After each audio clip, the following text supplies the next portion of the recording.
অবশেষে ডোনাল্ড ট্রাম্পের নির্দেশে ফাইনালি দেশে ফিরছে প্রধানমন্ত্রী শেখ হাসিনা। শুধু তাই নয়, মার্কিন প্রেসিডেন্ট ডোনাল্ড ট্রাম্প বলেছেন শেখ হাসিনা এখনও বাংলাদেশের বৈধ প্রধানমন্ত্রী। এদিকে আওয়ামী লীগ এবং ছাত্রলীগের নেতাকর্মীরা রাজপথ দখলে নিয়ে দেশ দখলের ভয়ঙ্কর পরিকল্পনা করছে। তাহলে কি ডোনাল্ড ট্রাম্পের কথায় আবারও দেশে ফিরছে প্রধানমন্ত্রী শেখ হাসিনা এবং ক্ষমতা ফিরে পাবে আওয়ামী লীগ? এই সম্পর্কে কি বলছে গণমাধ্যম, বিস্তারিত আপনাদেরকে প্রমাণ সহকারে এই ভিডিওর মাধ্যমে দেখিয়ে দেব। তাই না টেনে ভিডিওটা শেষ পর্যন্ত দেখতে থাকুন।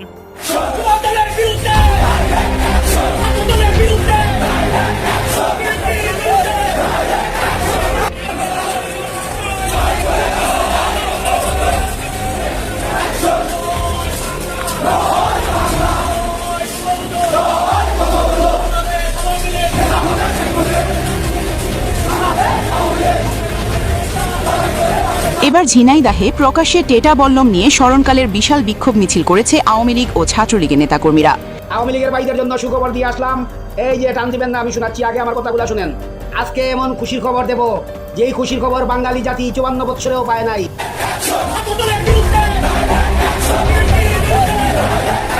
আওয়ামী লীগ ও ছাত্রলীগের ওপর নিষেধাজ্ঞা প্রত্যাহারের দাবি জানিয়ে রাজধানীতে মিছিল করেছে নিষিদ্ধ সংগঠন ছাত্রলীগ। এদিকে পল্টন মোড়ে মিছিল করেছে যুবলীগের নেতাকর্মীরা। সকাল 10টার মধ্যে দুটি মিছিল করার খবর পাওয়া গেছে। আপনারা পয়সা হলে আজকে আপনি আমাদের মায়ের বয়সের মহিলাকে কেন ধরলেন? কথা বলি, তোমাকে আজকের দিন সময় দিলাম। আজকের দিনের ভিতরে যদি আমাদের যে মহিলাকে তুমি ধরাইছো তাকে যদি তুমি বের করা তোমার যদি বের না করো, প্রবাসে যেখানেই হাসনাতা গেছে সেখানেই প্রতিরোধের মুখোমুখি হতে হয়েছে। আর অক্সফোর্ডের মিথ্যা গল্পটা শেষ পরিণতি হলো এই যে শিবিরের সাদিক কায়েম আর হাসনাত আব্দুল্লাহ 3 লাখ টাকায় ভাড়া নেওয়া হলরুমে নিজেরা নিজেদের অতিথি হয়ে নিজেরা নিজেদের বক্তৃতা শুনলেন, আর সামনে পেছনে বসেছিলেন জামায়াত শিবিরের সকল সহকর্মীরা। যত দিন যাচ্ছে আওয়ামী লীগের জনপ্রিয়তা দিন দিন বেড়েই চলেছে। আওয়ামী লীগ পতনের পর অন্তর্বর্তীকালীন সরকার ও বিএনপি সরকার বাংলাদেশের ক্ষমতা নিলেও দেশের অর্থনীতির অগ্রগতি তেমনভাবে দেখা যায়, যে কারণে সাধারণ মানুষের মনে বিএনপি ও অন্তর্বর্তী সরকারকে নিয়ে যে আশা ছিল তা ভেঙে গেছে। অনেকে বলতে শুরু করেছে আওয়ামী লীগ আসলেই ভালো ছিল। জানিয়ে দেব এইমাত্র পাওয়া হাতে থাকা সর্বশেষ আপডেট সংবাদ। এতক্ষণ শুনছিলেন সংবাদ শিরোনাম, এবার থাকছে বিস্তারিত। প্রিয় দর্শক, ইতিপূর্বে যে ভিডিওর স্ক্রিপ্টগুলো আপনারা দেখে ফেলেছেন, ইতিমধ্যে কিন্তু বুঝে গেছেন যে আজকের এই ভিডিওটা কি সম্পর্কে হতে চলেছে। তাই আমি আর কথা বাড়াবো না, আপনাদেরকে কিন্তু সেই কাঙ্ক্ষিত ভিডিওটার দিকে নিয়ে যাবো। তার আগে একটা ছোট্ট রিকোয়েস্ট করে থাকি, আপনি যদি এই চ্যানেলে এখনো নতুন হয়ে থাকেন তাহলে অবশ্যই চ্যানেলটাকে সাবস্ক্রাইব করে আমাদের সাথে থাকবেন, যাতে করে এমন নতুন নতুন আপডেট নিউজ সবার আগে আপনাদের হাতে পৌঁছে দিতে পারি। তাহলে চলুন দেরি না করে মূল ভিডিওটা একের পর এক দেখতে থাকি। কাজে স্পষ্ট শেখ হাসিনা শুধু ভাবছেন না যে তিনি ফিরবেন, ফিরে তিনি রাজপথে থাকবেন, জামাত এনসিপির মোকাবেলা করবেন আর তারেক রহমান সরকার ক্ষমতায় থাকবেন। শেখ হাসিনা নিশ্চিতভাবে সেই বিশ্বাস রাখছেন যে তিনি যখন ফিরবেন, আওয়ামী লীগ যখন ফিরবেন, যেটা খুব দ্রুত ঘটতে যাচ্ছে, 6 মাসের মধ্যে ঘটতে যাচ্ছে বলে শেখ হাসিনা বলে রেখেছেন, সেই ঘটনাটা যখন ঘটবে তখন আওয়ামী লীগ এমন অবস্থায় থাকবে যে সকল জুলুম অত্যাচারের হিসাব তারা বুঝে নিতে পারবে। তখন হঠাৎ করে মে মাসে এসে তারেক রহমান সরকারের মাত্র 3 মাসের মাথায় সাবেক প্রধানমন্ত্রী শেখ হাসিনা যে ঘোষণা দিয়ে বসলেন যে তিনি খুব শিগগিরই দেশে ফিরছেন, সেটা যে স্পষ্টতই দল এবং আরো নানা রকম প্রস্তুতি আঁচ করতে পেরে, সেটা এই সাম্প্রতিক সময়ে এরপর থেকে তিনি যে দলীয় ফোরামগুলোতে বক্তৃতা দিচ্ছেন এবং সেসবের যেসব অডিও বেরিয়ে আসছে তাতে তার কণ্ঠস্বর এবং তার আত্মবিশ্বাস এবং তার দৃঢ় প্রতিজ্ঞায় পরিষ্কার যে শেখ হাসিনা বুঝতে পারছেন তিনি খুব শিগগিরই দেশে ফিরবেন এবং বাংলাদেশের দায়িত্ব নিয়েই দেশে ফিরছেন তিনি। শেখ হাসিনা কোথা থেকে এই আত্মবিশ্বাস পাচ্ছেন, মানে কোথা থেকে কোন ইঙ্গিত পেয়ে তিনি সত্যি মনে করছেন যে বিপুল সংখ্যাগরিষ্ঠতায় বিজয়ী তারেক রহমান সরকারকে তিনি সত্যি সত্যি এমন চাপে ফেলতে পারবেন যে হয় শেখ হাসিনার দেওয়া শর্তগুলো তাকে মেনে নিতে হবে, শেখ হাসিনার দল বাংলাদেশ আওয়ামী লীগ এবং এর অঙ্গ সংগঠনগুলোর রাজনৈতিক কার্যক্রমে সকল নিষেধাজ্ঞা তুলে নিতে হবে, শেখ হাসিনার দলের সকল নেতা কর্মী সমর্থকদের নামে মিথ্যা মামলা প্রত্যাহার করতে হবে এবং শেখ হাসিনার নেতা কর্মী সমর্থকদের মধ্যে যেসব ছাত্রছাত্রীর ছাত্রত্ব বাতিল হয়েছে তাদের ছাত্রত্ব ফিরিয়ে দিতে হবে। না হলে শেখ হাসিনা জানেন তিনি এই সরকারকে এখন আর ক্ষমতায় থাকতে দিতেও প্রস্তুত নন এবং তিনি মনে করছেন তার দল এবং বাংলাদেশের রাজনীতি প্রস্তুত আছে তারেক রহমান সরকারকে নামিয়ে দিয়ে প্রয়োজনে শেখ হাসিনার দল আওয়ামী লীগকে বাংলাদেশের রাজনীতিতে আবারও ফিরিয়ে আনতে তাদের নিষেধাজ্ঞাকে অকার্যকর প্রমাণ করে দিয়ে। শেখ হাসিনা যেই আত্মবিশ্বাস নিয়ে দলীয় নেতাকর্মীদের বলছেন, সেই গলা সেই কণ্ঠস্বর স্পষ্ট ইঙ্গিত দেয় শেখ হাসিনা দেশে বিদেশে স্পষ্ট ইঙ্গিত পাচ্ছেন যে তার দেশে ফেরার সময় ঘনিয়ে এসেছে। দল প্রস্তুত, দেশ প্রস্তুত শেখ হাসিনার আসবার জন্য। শেখ হাসিনা মানে দেশে ফিরবো, দ্রুত দেশে ফিরবো, খুব শিগগিরই আসছি, শুধু যে এ কথা বলছেন সংবাদ মাধ্যমের সঙ্গে সাক্ষাৎকারে তাই নয়, দলীয় ফোরামগুলোতে এখনো যেহেতু নেতাকর্মীরা তাকে দেখতে পান না, তিনি অডিও কলে যুক্ত হন, সেখানে তিনি স্পষ্টতই বলছেন দ্রুত দেখা হবে। এবং সর্বশেষ যে বার্তাটি বেরিয়ে এসেছে সামাজিক যোগাযোগ মাধ্যমে, সেখানে শেখ হাসিনা বলছেন যে যদি তাদের দাবিগুলো মেনে নেওয়া না হয় তাহলে আওয়ামী লীগ জানে যে কিভাবে আন্দোলন সংগ্রাম করে তাদের দাবি আদায় করে নিতে হয়। আওয়ামী লীগ যখন রাজপথে নেমেছে তখন দাবি আদায় করে ছেড়েছে, লক্ষ্য পূরণ করে ছেড়েছে। শেখ হাসিনা তাই এখন বলছেন তিনি জানেন সোজা আঙ্গুলে ঘি ওঠে না, এবং তিনি জানেন তার দল জানে কি করে আঙুল বাঁকা করতে হয়। সোজা আঙুলে ঘি না উঠলে কি করবেন হাসিনা?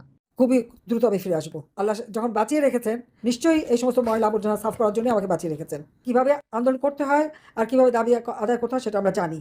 আওয়ামী লীগকে নিষিদ্ধ করবার তাদের কোনো রাইট নাই, কোনো অধিকার নাই। সমস্ত বন্দীদের মুক্তি দিতে হবে, প্রত্যেকটা বন্দীকে মুক্তি দিতে হবে। আওয়ামী লীগের নিষেধাজ্ঞা প্রত্যাহার করতে হবে। বিদ্যুৎ নাই, খাবার নাই, পানি নাই, গ্যাস নাই, কৃষকের সার নাই, শ্রমিকের কাজ নাই, প্রত্যেকের কাজের ব্যবস্থা করে দিতে হবে। এবং দেশের উন্নয়নের গতি স্থবির হয়ে গেছে, সেই গতি ফিরিয়ে আনতে হবে। এবং আমাদের স্পষ্ট কথা, অনতি বিলম্বে আমাদের প্রত্যেকটা বন্দী নেতাকর্মীকে মুক্তি দিতে হবে। মিথ্যা মামলা প্রত্যাহার করতে হবে, আওয়ামী লীগের উপর যে নিষেধাজ্ঞা প্রত্যাহার করতে হবে, এবং এই হয়রানি এখনো যে গ্রেপ্তার আর হয়রানি এগুলি বন্ধ করতে হবে। আর এটা যদি না করে আমরা বাধ্য হব যে আন্দোলন কর্মসূচি দিয়ে কিভাবে আন্দোলন করতে হয় আর কিভাবে দাবি আদায় করতে হয় সেটা আমরা জানি। আমরা এও জানি সোজা আঙ্গুলে ঘি ওঠে না। কাজে আজকে বসে বসে তারা ঘি খাবে আর বাংলাদেশের মানুষ না খেয়ে মরবে, এটা আমরা বরদাস্ত করবো না। এমন কথাও এখন সামাজিক যোগাযোগ মাধ্যমে অনেক বিশ্লেষক বলছেন যে বিএনপির তরফে শেখ হাসিনা দেশে ফিরে আসছেন এ বিষয়ে তার দৃঢ় প্রতিজ্ঞার কথা জানিয়ে দেওয়ার পর, এবং আওয়ামী লীগের শীর্ষ নেতৃবৃন্দকে তিনি 6 মাসের মধ্যে ফিরবেন এই ঘোষণা দিয়ে দেওয়ার পর, এবং আওয়ামী লীগের শীর্ষ নেতাদের সঙ্গে কথা বলে যখন বিএনপির শীর্ষ নেতৃবৃন্দ জানতে পেরেছেন যে শেখ হাসিনা ডিটারমাইন্ড, শেখ হাসিনা অবিচল, তিনি ফিরবেন, এবং তার দলের শীর্ষ নেতারা বিশ্বাস করেন যে তিনি যখন একবার বলে দিয়েছেন 6 মাসের মধ্যে তিনি ফিরবেন, শেখ হাসিনা ঠিক ফিরবেন, ঠিক ইঙ্গিত পেয়ে ঠিক প্রস্তুতি নিয়েই তিনি ঘোষণা দিয়েছেন, এবং না হলে যে কোনো পরিস্থিতিতে তিনি ফিরতে প্রস্তুত থাকবেন। তখন নাকি বিএনপির তরফে আওয়ামী লীগেরই কিছু নেতাদের মারফত এমন একটা প্রস্তাব পাঠানো হয়েছিল যে বিএনপি শেখ হাসিনা যে শর্তগুলো বলছেন, নিঃশর্তভাবে মামলা, ভুয়া মামলা প্রত্যাহার, ছাত্রত্ব ফিরিয়ে দেওয়া, পুলিশ, সামরিক বাহিনী সহ সকল পেশায় যেসব মানুষকে অযথা হয়রানি করা হয়েছে কিংবা মামলা দেওয়া হয়েছে তাদের হয়রানি বন্ধ করা, সে সব কিছু করতে বিএনপি সরকার প্রস্তুত, বিএনপি প্রস্তুত।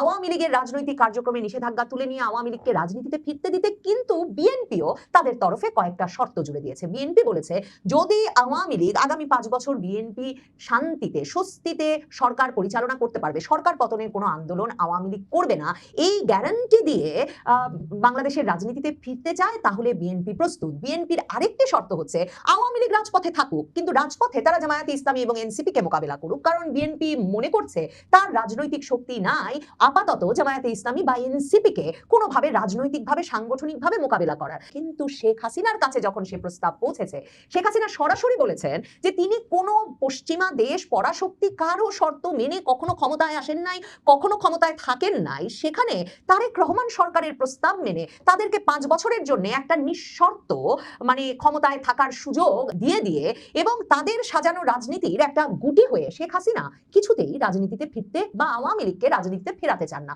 কোনো শর্তে নয়। শেখ হাসিনা জানেন তার দল এখন দলের শক্তিতে, জনগণের শক্তিতেই বাংলাদেশের রাজনীতিতে পুরোপুরিভাবে ফিরতে প্রস্তুত। তাই শেখ হাসিনা এই যে বক্তব্যটা শুনছিলাম তারই একটা অংশে বলেন যে এবার যখন ফিরবেন তখন একদিকে যেমন দেশ পুনর্গঠনের কাজ, দেশকে ফিরিয়ে নিয়ে আবার দেশকে উন্নয়নের ধারায় ফিরিয়ে নেওয়া, এই কাজগুলো জরুরি ভিত্তিতে করতে হবে, তেমনি জরুরি ভিত্তিতে যারা অন্যায় করেছে, জুলুম করেছে এবং আওয়ামী লীগের নেতা কর্মী সমর্থকদের জীবন দুঃসহ করে তুলেছে তাদের বিচার হবে যখন শেখ হাসিনা ফিরবেন, আওয়ামী লীগ ফিরবে বাংলাদেশের রাজনীতিতে। কাজে স্পষ্ট শেখ হাসিনা শুধু ভাবছেন না যে তিনি ফিরবেন, ফিরে তিনি রাজপথে থাকবেন, জামাত এনসিপির মোকাবেলা করবেন আর তারেক রহমান সরকার ক্ষমতায় থাকবেন। শেখ হাসিনা নিশ্চিতভাবে সেই বিশ্বাস রাখছেন যে তিনি যখন ফিরবেন, আওয়ামী লীগ যখন ফিরবেন, যেটা খুব দ্রুত ঘটতে যাচ্ছে, 6 মাসের মধ্যে ঘটতে যাচ্ছে বলে শেখ হাসিনা বলে রেখেছেন, সেই ঘটনাটা যখন ঘটবে তখন আওয়ামী লীগ এমন অবস্থায় থাকবে যে সকল জুলুম অত্যাচারের হিসাব তারা বুঝে নিতে পারবে। তখন কি বলছেন শেখ হাসিনা? 2009 সালে ক্ষমতায় এসে আমরা কিছু বলিনি। 2001 সালে যেভাবে আমার নেতাকর্মীদের হত্যা করা হয়েছিল, অত্যাচার হয়েছিল, আমরা তো কোনো প্রতিশোধ দিতে যাইনি, জনগণের উন্নয়নের দিকে নজর দিয়েছিলাম। এবার এই দুটো কাজ একসাথেই হবে, উন্নয়নও হবে আর এই সমস্ত অপকর্ম যারা করছে তাদের সাজার ব্যবস্থা করা হবে। কিন্তু কোথায় পাচ্ছেন শেখ হাসিনা এই আত্মবিশ্বাস? সেই প্রশ্নের উত্তরই ক্ষমতায় থাকা বিএনপি থেকে শুরু করে বাংলাদেশের সর্বত্র বিশ্লেষকরা খুঁজছেন।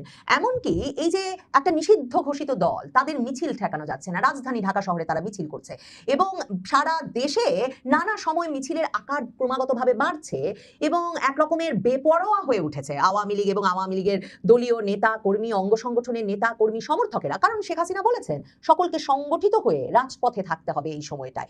এই অবস্থায় আওয়ামী লীগের প্রতিষ্ঠা বার্ষিকী আসছে। বাংলাদেশে পুলিশ বলেছে যে তারা আতঙ্কিত নয়, আশঙ্কা নাই কোনো, তবে তারা আওয়ামী লীগের প্রতিষ্ঠা বার্ষিকী নিয়ে সতর্ক অবস্থানে আছে। মানে ভাবেন, একটা দল তার অঙ্গ সংগঠন সমূহ রাজনৈতিকভাবে নিষিদ্ধ 2 বছর হতে চললো এবং সেই দলটির নেতা কর্মী সমর্থক মানে নির্বিচারে গ্রেফতার হয়েছেন, মামলা হামলার শিকার হয়েছেন, অথচ সেই দলটির একটা প্রতিষ্ঠা বার্ষিকী আসছে, তা নিয়ে নাকি পুলিশ সতর্ক অবস্থায় থাকবে। কদিন আগেই শেখ হাসিনার 2008 সালের মানে 11 সরকারের সময়কার কারামুক্তি দিবস পালনের একটা বৃহৎ দলীয় সভায় শেখ হাসিনা মানে তার নেতা কর্মীদের ব্যাপক আবেগের জবাবে খুবই স্নেহ কাতর স্বরে তার নেতাকর্মীদেরকে এই আশ্বাস দিয়েছিলেন যে খুব শিগগিরই দেশে দেখা হবে, সরাসরি দেখা হবে। শেখ হাসিনাকে একবার ভিডিও কলে দেখতে চাওয়ার যে আবদার নেতাকর্মীদের, তার জবাবে এই প্রথমবার শেখ হাসিনা সেদিন এই কথাটা বলেছিলেন এই জুন মাসেই।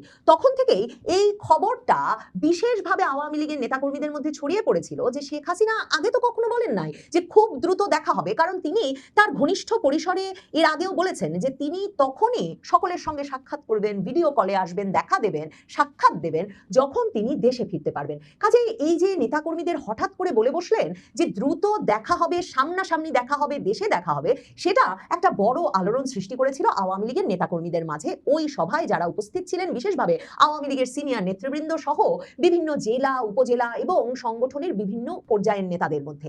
এ দফায় এই যে বক্তব্যটা শেখ হাসিনার বেরিয়ে এসেছে, সেখানেও শুনে দেখুন শেখ হাসিনা কি আত্মবিশ্বাসের সঙ্গে বলছেন। তিনি শুধু দ্রুত দেশে ফিরবেন তাই নয়, তিনি আবার দেশটাকে গড়ে তুলবেন। মানে যারা বলছেন শেখ হাসিনা দেশে ফিরবেন বটে, তবে তিনি হয়তো রাজনীতিতে আর সক্রিয় থাকবেন না, শেখ হাসিনা দেশে ফিরবেন বটে, তবে তিনি হয়তো অন্য কাউকে দেশ পরিচালনার দায়িত্ব দেবেন, তাদের জন্য একটা সুস্পষ্ট বার্তা শেখ হাসিনার এই বক্তব্য।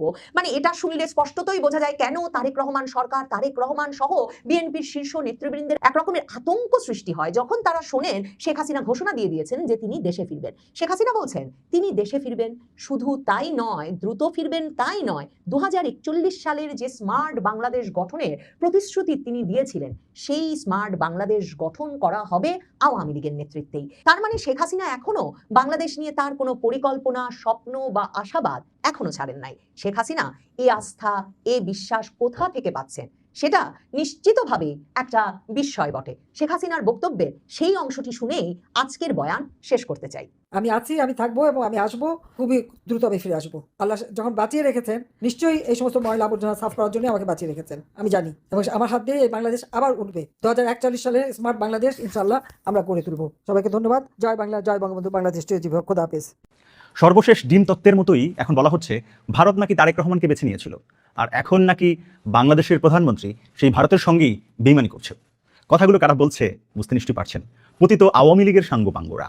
আওয়ামী লীগ যেন একটা জাহাজের মতো সবকিছু নিয়ে ডুবে গেছে, তবে মাঝে মধ্যে এদের কেউ কেউ অথৈ সাগরের বুক চিরে মাথা তুলে দাঁড়ায় আওয়ামী লীগের ভূত হয়ে। তারেক রহমানের চীন সফরকে ঘিরে আবারও সক্রিয় হয়েছে এই ভূতের দল। তারা বলছে চীন নাকি আমন্ত্রণই জানায়নি, এই সফর নাকি চীনের কোনো আগ্রহই নেই। একটু মনে করিয়ে দিই, বিএনপি সরকার গঠনের পরপরই তারেক রহমানকে চীন সফরের আমন্ত্রণ জানানো হয়েছিল। তাহলে প্রশ্ন হলো এদের এত মনোবেদনা কেন? কারণ তারা ভেবেছিল বিএনপি আওয়ামী লীগের মতোই ভারতের পুতুল হয়ে থাকবে, ভারতের কথা মতো আওয়ামী লীগকে আবারও রাজনীতিতে ফেরার সুযোগ করে দেবে। কিন্তু একই হচ্ছে আসলে, তারেক রহমান তো তাদের ধরা ছোঁয়ার বাইরে চলে যাচ্ছে। হায় হায়, এখন তাহলে কি হবে? একটা বিষয় ইতিমধ্যেই অনেকটা পরিষ্কার। প্রথমে মালয়েশিয়া, এরপর 4 দিনের সফরে চীনে যাচ্ছেন প্রধানমন্ত্রী। সফর সূচিও নির্ধারিত হয়েছে, অর্থাৎ চীনের সঙ্গে সম্পর্ক আরো বড় করতে চায় বাংলাদেশ। এই বার্তাটি এখন স্পষ্ট। এর মধ্যে আছে যুক্তরাষ্ট্রের সঙ্গে চুক্তি এবং সম্পর্ক যে স্থিতিশীল সেটা বোঝা যাচ্ছে। মানে এখন সেই সমীকরণে চীনও যুক্ত হচ্ছে, অর্থাৎ নতুন এক ভূ রাজনৈতিক বাস্তবতার জন্য প্রস্তুতি নিতে যাচ্ছে বাংলাদেশ। চীনের সঙ্গে সম্পর্ক বড় হওয়ার জন্য মানে আরেকটি বার্তা স্পষ্ট হয়েছে। সাম্প্রতিক সময় আপনি দেখবেন বাংলাদেশের বিভিন্ন স্তরের রাজনীতিবিদরা চীনের আমন্ত্রণে দেশটি সফর করেছেন। তিস্তা প্রকল্প সহ বিভিন্ন বিষয়ে চীনের সহযোগিতাও চাওয়া হয়েছে সরকারের পক্ষ থেকে। তবে আমার মনে হয়, মানে আমার মনে কিছু শঙ্কাও আছে। কেন? কারণ প্রতিবেশী যদি শত্রু হয় তাহলে সেটাই সবচেয়ে বড় ভয়ের কারণ। কিন্তু কেন বলছি, সে প্রসঙ্গে যাওয়ার আগে চীনের সঙ্গে বিএনপির ঐতিহাসিক সম্পর্কের বিষয়ে কিছুটা বলা প্রয়োজন বলে মনে করছি। চীনের আমন্ত্রণে জিয়াউর রহমান দেশটিতে সফর করেছিলেন, তখন তাকে রাষ্ট্রীয় সর্বোচ্চ সম্মান জানানো হয়েছিল। পরে খালেদা জিয়ার সময় সেই সম্পর্ক আরও বেশি মাত্রা পায়। মানে খালেদা জিয়া যখন প্রথমবার ক্ষমতায় আসেন তখন প্রথমে গিয়েছিলেন তিনি যুক্তরাষ্ট্রে। এরপর সার্ক সম্মেলনে তিনি ভারতে গিয়েছিলেন, তবে সেটা দ্বিপাক্ষিক সম্পর্ক, সফর ছিল না। অর্থাৎ অগ্রাধিকারের তালিকায় তখন ছিল যুক্তরাষ্ট্র এবং চীন। তারেক রহমানের রাজনৈতিক অবস্থানেও সেই ধারাবাহিকতা দেখা যাচ্ছে, অর্থাৎ বৈদেশিক সম্পর্কের ক্ষেত্রে তিনি পূর্বসূরিদের উত্তরাধিকার বহন করছেন। এখন আসি শঙ্কার বিষয়গুলোতে। আমার কাছে এটি সবচেয়ে গুরুত্বপূর্ণ পয়েন্ট মনে হয়। সময়টা 2005 সাল, খালেদা জিয়া তখন চীন সফরে। অভিযোগ আছে ভারত কোনোভাবেই চাইছিল না চীনের সঙ্গে বাংলাদেশের সম্পর্ক আরও ঘনিষ্ঠ হোক। সেই সময় 17 আগস্ট বাংলাদেশে একযোগে ভয়াবহ জঙ্গি হামলা হয়। তৎকালীন প্রধানমন্ত্রী খালেদা জিয়া চীন সফর সংক্ষিপ্ত করে দেশে ফিরে আসতে বাধ্য হন। 20 আগস্ট 2005 সালে চায়না রেডিওতে তাদের খবরে বলেছিল বাংলাদেশের প্রধানমন্ত্রী খালেদা জিয়া স্বদেশে বোমা হামলার কারণে নির্ধারিত সময়ের আগেই 19 আগস্ট সন্ধ্যায় বেইজিং ত্যাগ করে ঢাকা ফিরে গেছেন। চীনের প্রধানমন্ত্রী আমন্ত্রণে খালেদা জিয়া 17 আগস্ট বেইজিং আসেন।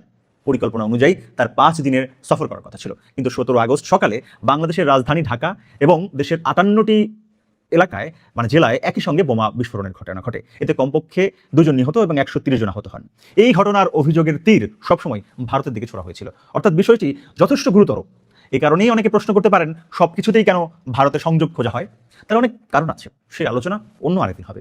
তবে আজকের জন্য এইটুকুই বলি, নিজেদের স্বার্থেই বাংলাদেশকে এগুতে হবে।